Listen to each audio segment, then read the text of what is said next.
Welcome back to Fire Emblem Thracia 776. This is Chapter 12, which I believe I mentioned in the last video is the only Fog of War chapter if you don't visit any guidance in the entire game. Although it's only partially in Fog of War. If you take too long, it actually clears up, because the reason there's fog in this chapter is because it's actually nighttime, not because there's any sort of actual fog like there are in some Fire Emblem chapters, like in Fire Emblem 7, I think there's like literal fog. So I can't recall off the top of my head if they call it anything in this game, if they explain it at all, or what, or if it's just always nighttime. I'll have to look that up later. But if you take that long, you have gotten yourself invalid for the upcoming Gaiden. So that's 2 chapters in a row where you can unlock a Gaiden. And this one we're going to try to get because it is quite a bit better in terms of rewards, both in terms of characters you can get and items, the next chapter. In fact, it might be, in some ways, the most important Gaiden.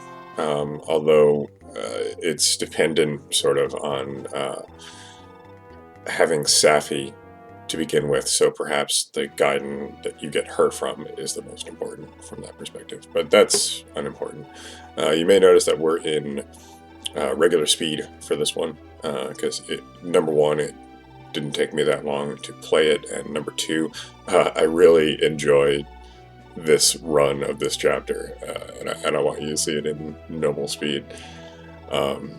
So basically there's 2 things going on. That there's the whole Dandelion group with Pan and Salem talking in the beginning, and then there's this bit where you see the continuing thread of Merida being whisked away by Sias at the request of Galzus. So there's this whole bit here about the Merida's sword that was previously contributing to her mind control or whatever, so now she can use it, and she becomes playable shortly. I don't think so I don't think on the first turn, but on the second turn. So it's kind of like this chapter is almost just a roadblock in terms of the main story. Like, it's just you run into these bandits on your way to Tara, and it doesn't have any implication except on these side characters and such. And I do like to call him Pawn. Some of these new translations, and in this case I'm actually talking about like the official translations, like Heroes and such, call him like Pern or Parn or Purn, or I don't know. I think it's Pan, basically. It's similar to the character from Suikoden, the first one. I liked the way that they transliterated the name Pan in that game. I'm going to talk more about this, I think, if we get to the Gaiden chapter. But if not, I'll try and talk about it a bit more at some other point, because I want to actually start explaining what's on the screen here. So, in order to unlock the Gaiden, you have to capture the boss. I guess you could call him the boss of this chapter. It's similar to the Chapter 8, where you have to capture that boss and hang on to them. Except in this case, it's a mage, and he becomes playable if you do capture him and unlock the Gaiden.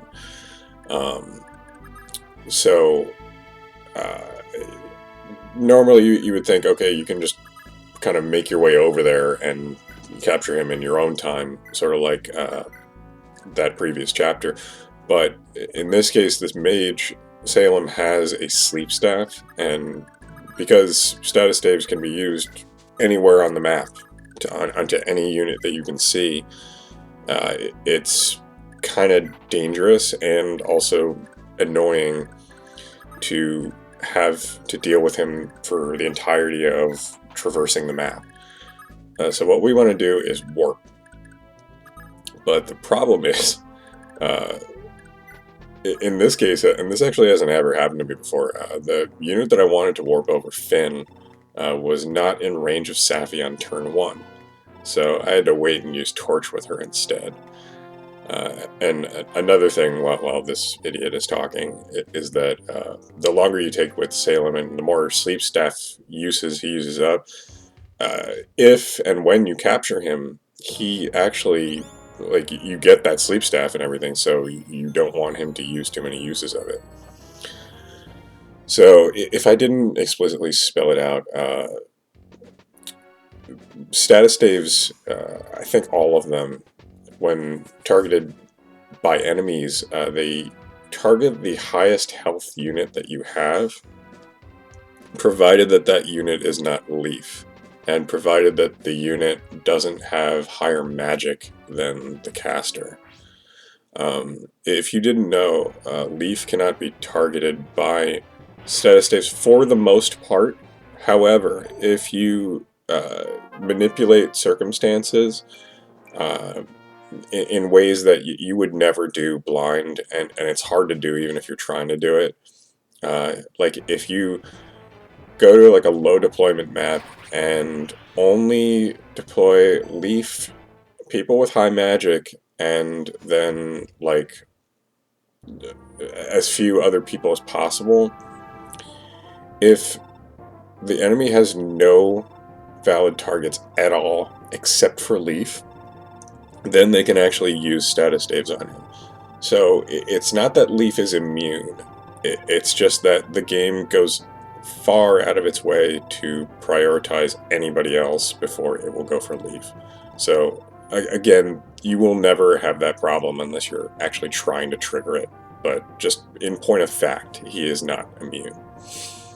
Maybe there's another circumstance where he can have it cast on him. So there's Marita, and Dawson, being the highest HP unit I brought, was slept. And I think I knew that that would happen, but for some reason I still put him out front. But luckily he did not grow to 20 con, so let's see if we can get him out of there. And meanwhile, you can just send Marita on her way. If you visit that house that she came out of, you can get a vulnerary. And if you did the previous guide that we skipped, and you got Olwen, I think you have to do both. I think you have to get Olwen. And then you, like, I'm thinking about this off the top of my head, and it might be wrong. I think you might have to visit some of these houses specifically with Olwen. And if you visit that one with Marita, with Olwen, you get a different item. You get a much better item. But if you visit it with Marita or anybody else, you get that vulnerary. So you'll notice that I just warped Finn to a really not helpful spot. And, you know, again, just to reiterate, I didn't look up any maps or any information or anything like that before playing any of these chapters. And when you use Warp Blind, what you have to do is just kind of feel around, and the cursor will show you if you're hovering over a tile that you can't warp onto, whether that means there's a unit there or just impassable terrain. It doesn't tell you that. So I was kind of feeling it out a little bit, you might have seen there, and it's there was like a block of impassable terrain that I assumed was the house, and so I warped Finn there, and it turned out to be some mountains. So let's see how we can figure this out. In the meantime, I don't remember exactly what I was thinking, but I'm sure there's other units there that I could have warped to, you know, get Salem before he wastes all his sleep staff uses, but I think what I was thinking is that I didn't want to patch over one problem by wasting another warp use. And, you know, you can like trade the warp staff over to somebody else and have Safi repair it. But I didn't want to get into that so early. And we'll see if that was a good decision or not. Let's talk a little bit about these bandits. since that's what we're going to have to deal with right now. So, even Dawson, who has high defense and high hit points and everything, if these bandits get to him while he's sleeping, he's pretty much dead. Not because he'll be captured or anything, but because sleep cuts like every stat except for a couple to 0, like hit points and constitution and like luck, I think. So it's very bad. You want to get a unit out of there immediately, unless you're sure that they're just going to be captured rather than attacked. Because normally they will capture, because a sleeping unit is always susceptible to capture immediately, even if they're holding a weapon. However, if they have too much con, like in the case of Dawson, they will just attack. That's correct. And I've actually lost units on this chapter before to that problem. But not this time. Not with Dawson, at least. I'm just going to not mess around with it and get him out of it. It never wears off, by the way. Statuses never wear off. I think I might have mentioned that with poison, but you have to cure them with either restore staff or, in the case of poison, antitoxin.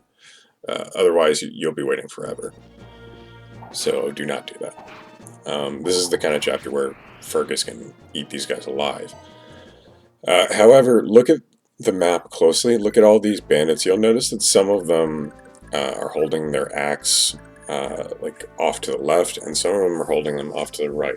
That's because some of them are technically different classes. It's like, you know, brigands versus pirates or something like that. I don't know what the popular translations have been using for the names of these two classes.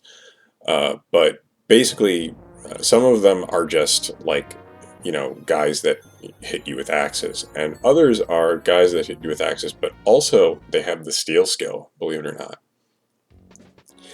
And sometimes, like, depending on who you're having them fight and everything, they may not have the speed to ever make use of it, so you might not actually notice this. But eventually, if you play this game enough and you deploy enough different units, and maybe you have one that's speed screwed, you'll eventually see them steal a weapon, because they have the strength to steal weapons. So if you have an especially low speed unit that you want to take part in this chapter, just be careful of that. You can lose weapons, and these guys aren't necessarily easy to capture back and get your items back. So you probably won't lose anything super valuable, but this is the kind of game where losing even one weapon sucks. So if you're like me and you didn't visit the garden, whether on purpose or not, these houses aren't actually important. In fact, they might even be useful for distracting these guys. Not all of them can destroy the houses. It's just the guys that they can steal. So they're pillagers, basically. There's another house up top, and there's a shop up top that I think I mentioned in the previous video has like wind tones, and it might have something else that's pretty good. Don't worry too much about Marita unless you markedly try to leave her out on the plains. If she's in forests, she probably won't get hit, or at least you can, take one hit and then heal her up if you need to. But I've never lost her here, so she's relatively safe. Coming back to this recording a day later, I just want to say that when I said that the bandits have the strength to steal your items, what I actually meant was the constitution. If you want your thieves to be able to steal things, you want them to build constitution, or build, as you could say. And you can give them the body ring, constitution ring, whatever it's called in your translation. I think there's only one in the game, although you can probably buy them from the shop at the end of the game, but we'll get to that later. Let me talk about the other boss in this chapter, since, spoiler alert, we're not going to actually fight him. He has one of the manuals, and I think I've either never gotten it or only gotten it once, because it's one of those super strong bandit bosses that I was talking about in a previous chapter, sort of like Gomez.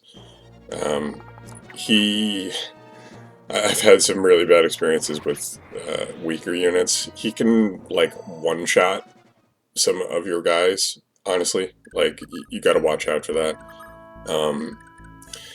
If you do want to try and get that manual off of him, like, base level Lithis strength cannot, or speed, rather, cannot handle stealing that manual, because those bosses' stats, including speed, are just so insane. So what you have to do is either capture the guy with one of your mounted units, which is difficult anyway, and the guy has, like, a vulnerary, so you can't just, like, slowly weaken him and then, like, wait a turn. It's tough. I don't think it's worth it, especially in an Ironman. I wouldn't really bother. So at this point in this particular run, what I'm doing here is trying to set up rescuing Leaf, because I definitely want to get out of this chapter as soon as possible, since I'm not going to be fighting the boss, and I'm also, there's no need for me to visit these houses since they don't have anything in them. So I really just want to capture Salem and then go. Let me talk about Salem, actually, as far as, like, the Japanese quasi-resats lesson goes. In, I think, like, the oldest translation patch, he was referred to as Serum, and I've actually heard people defend this translation before. I mean, it's easy pickings to go at the oldest translation. I forget who, like, what people referred to it as. I forget the name of the person who did it, but that's not important.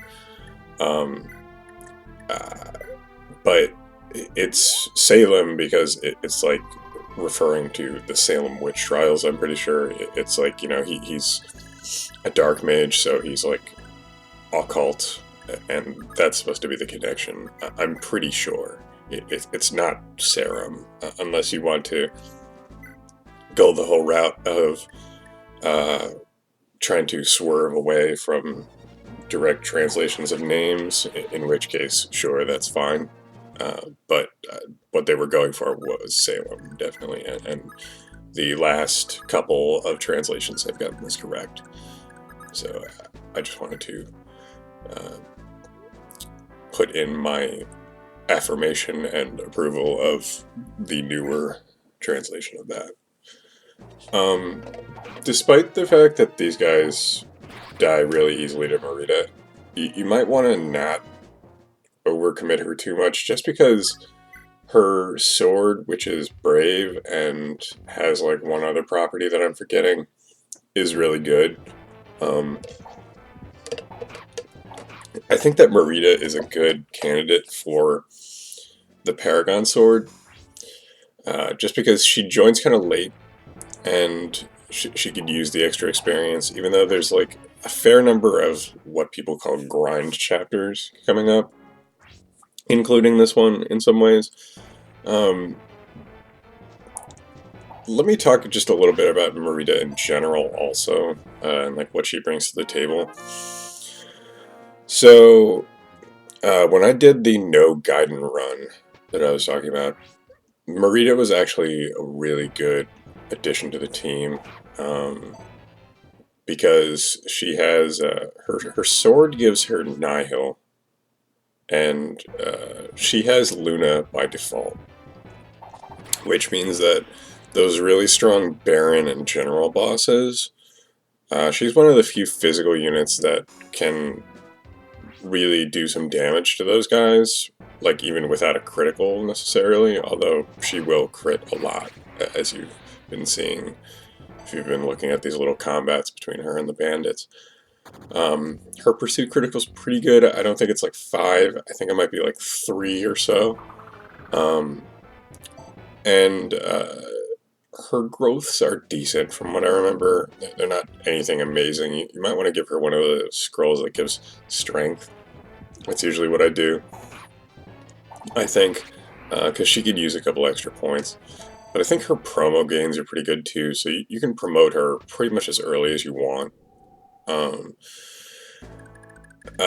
Now, in the context of a regular run where you have other boss killers, like Asbel or whatever, I mean, it's still good to have Marita around, available as an option, just in case you lose some of those units. So I guess what I'm saying is, in like kind of emergency cases, or if you just want another unit that can do that kind of stuff, Marita is kind of underrated in a way. I think she's a step above all the other like sword units, like Machua, and especially this unit that we'll talk about in the next chapter if we get there, or if not, I'll talk about it in the next chapter, the next mainline chapter anyway. That's kind of a different animal. Let me hold off on that. This is where you see that you do have to be pretty careful with Selfina, just because of her accost skill, or continue, or whatever it's called in Japanese.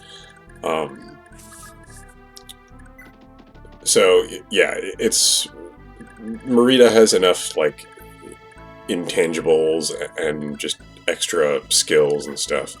Now you'll notice that how I screwed up with Finn royally. I went the wrong way trying to get him back around the house. I didn't realize there was an impassable terrain. And now he has to travel through some forests, and there's going to be a mountain tile, which thankfully isn't an issue for him. If he was not promoted, he would have to dismount and move over that mountain and waste like a turn's worth of moving, basically. So that would suck. But otherwise, you know, this is not a chapter where I don't think you should worry too much about getting everything in this chapter, because this is one of those ones where if you get greedy, you'll end up either, like, if you're playing a casual run, you'll probably have to restart, because, you know, that boss will kill you, or like, Salem will use too many of his sleep staff uses, or something like that. And you'll have to restart, or you'll lose somebody in an Ironman and feel kind of dumb, which is something that I've done before. I have gotten Lithis killed. Like, the guy actually hit him with a hammer, which just goes to show you like how high his skill is and whatnot. That really sucks. I want to talk about something that I thought about while playing this, which is that, so, you know, I have Karen moving over this like middle part of the terrain here, and I know pretty much what's over there, but I'm still being cautious anyway. What I want to know is, and I should just go ahead and test this one day, is if a flying unit carrying your lord dies over water, what happens? Like, do you get game over, or does he just like teleport like 10 units to this, like 10 spaces to the side? Let me talk a little bit about the units we passed up, since we're still kind of in that little section of chapters, and I don't want to get too far ahead and then go back to talking about them. Fred is a paladin. He's the promoted version of like what Callion is, meaning he can use swords and lances, but he's primary swords, as evidenced by his use of the lightning sword. He's kind of like a unit that nobody ever really talks about, but let's go back to what I said about units that, I mean, Fred has like middling sort of stats for a promoted unit, but he has A-rank swords, so he can use any sword. He can use the Brave Sword and probably be amazing. I've never really done it, because I always just kind of stick it on Fergus, and then he pretty much uses it 99% of the time. But like, Fred is good. He's good as like a filler unit, if nothing else, in chapters like 14. I like him, and I will use him if I have him. You know, I go for him and Owen like 50% of the time, and I never regret having him around. He's good. He won't wow you, sort of like the Duke Knight that we get in a couple chapters also. Same sort of deal. But if you have him, definitely use him. And same with Olwen, actually. Like, she's good. Like, Dire Thunder, you know, it works just like it does in all the other games, or Bren Thunder, or, you know, whatever it's called in the game you're playing.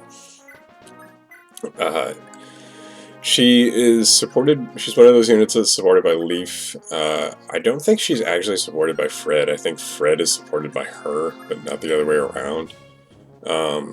And she's not always that accurate, so I like to keep her as close to Leaf as I can, or like Nana, or somebody, or whoever's holding the King Sword later on.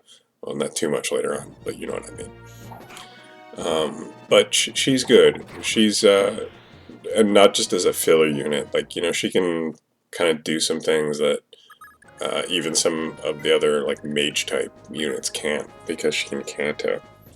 Like in Chapter 14, for example, she's good for just riding up to a ledge, Dire Thundering an armor unit down, and then cantoing back.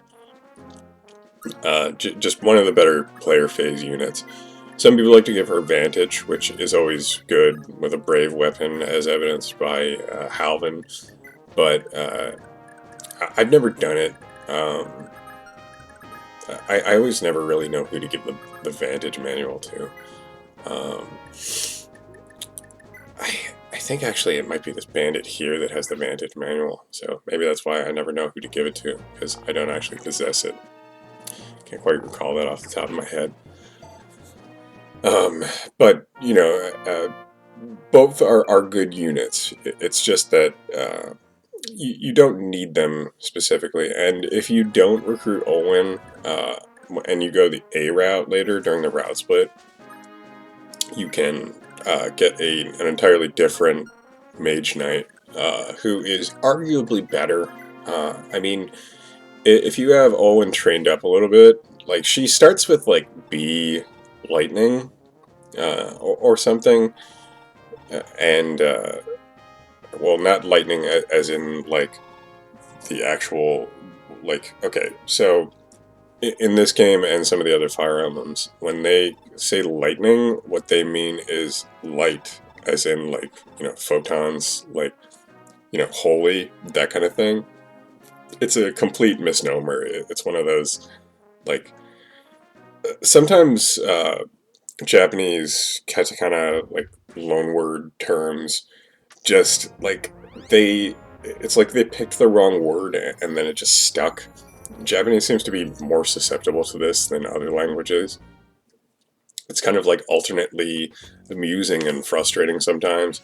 This is one of those cases. They don't really mean lightning, and all you have to do is look at the animations to realize that.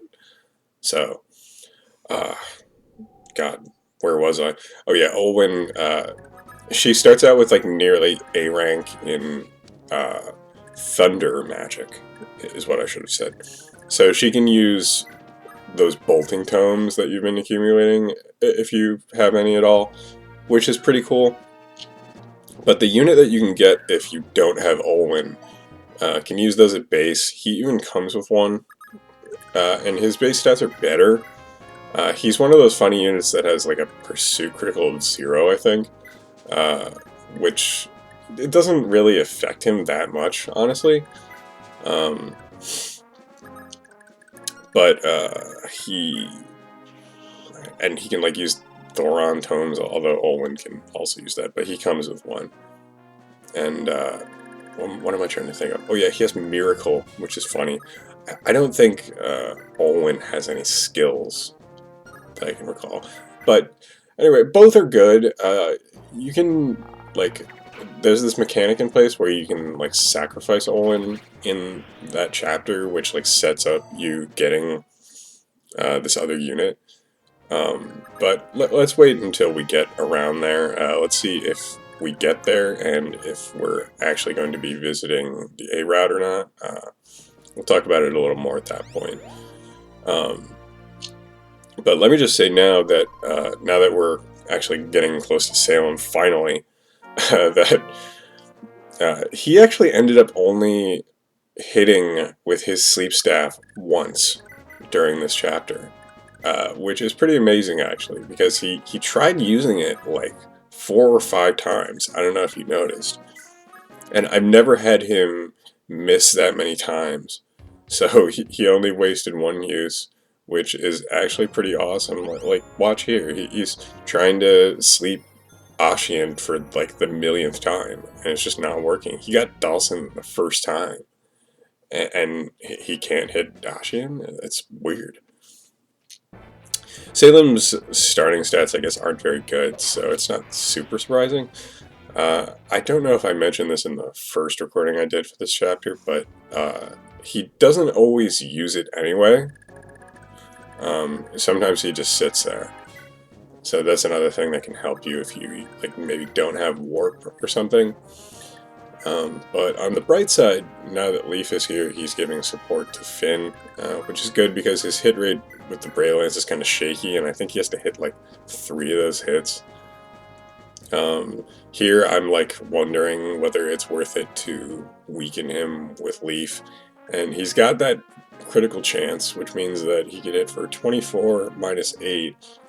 So he doubles, and then he would get an additional 4, so he doesn't die to a hit and a critical, I think, but Leaf can also adapt, so it's kind of not worth it. I think I just decided here to go with only Finn, because he's got that 25% critical chance, so he'll hit for 20 on the first, or 20% chance on the first strike, and then those hits thereafter he has a 25% chance, or like, I don't remember if Finn has like 2% critical or just 1. It's one of those two. It's not very high, although because he's usually in close proximity to Leaf, that means he will critical more often than you might assume he would just looking at him on the stat sheet. But you know, it was a kind of a crazy chapter, but all's well that ends well. There's, you know, this shop up here, and let's see finally what was in it for sure. Yeah, there's wind tomes, there's torches. That's another thing. I actually didn't have any regular torches left, just the torch staff when I started this chapter, and I cut out the preps, obviously, but I was actually searching for a torch in my inventory, because that's something you can do with, like, you know, Livis or Lyra or somebody on the first turn. You can like have them go all the way left that they can, and then reveal some of the terrain, which makes it kind of easier to scout out for warping. But once you get Salem captured, you don't have to worry about taking his inventory off or anything, because as long as you qualify for the Gaiden, then he will join on turn 1 there, and he will have his same inventory. So the only reason you would want to take his stuff off is if you aren't qualifying for the Gaiden, like if you took too long, or if you don't want to visit it, or whatever. But you can't get Salem unless you visit the Gaiden. It's not like some of the other characters, like where if you just, what am I thinking of? Like Linoan, where if you don't visit the Gaiden where she can join, then she just joins in the next mainline chapter. I'll explain that a little more when we get there, but anyway, you have to visit the Gaiden to get Salem.